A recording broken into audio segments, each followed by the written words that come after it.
Big new developments in the trial of a former D.C. government worker who shot and killed a 13-year-old. The case is now in the hands of the jury. Closing arguments wrapped up just a few hours ago. 42-year-old Jason Lewis admitted to shooting Karon Blake last year because he believed Blake was breaking into vehicles. Ardelia Gonzalez was in court today. She says that this case ultimately comes down to whether the jury believes that the shooting was in self-defense. Jason Lewis didn't tell police that night, but he testified in court that someone from that getaway car was shooting at him and he was simply returning fire. In fact, one of his neighbors testified in court that he heard what sounded like a gunshot coming from a rifle.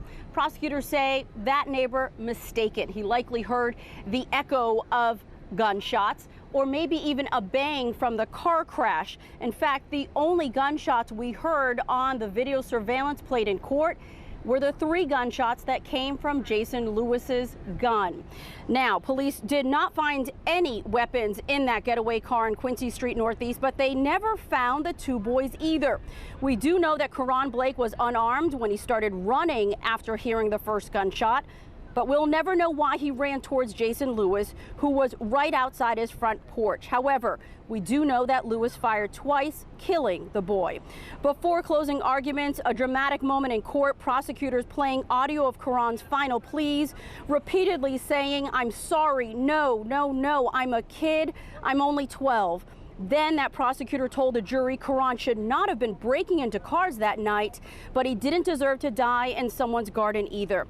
They described the 42-year-old as the first aggressor who chose to leave the safety of his home and shoot at kids trying to get away after breaking into cars. The defense calls the shooting self-defense, and that Lewis feared for his life, telling the jury, quote, "Guilty people don't do CPR, they don't cooperate with police, they don't testify, they delete videos." But in this case, we have the videos. Now, the jury has a very difficult job ahead, lots of evidence to pour through.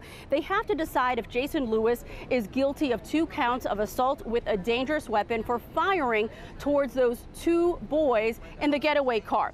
If the jury decides that he is guilty on those 2 counts, then they have to decide, well, is it second-degree murder or voluntary manslaughter of Karon Blake?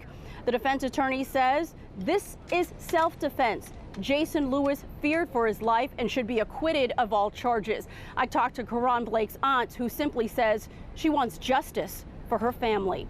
Outside of D.C. Superior Court, Ardelia Gonzalez, USA 9.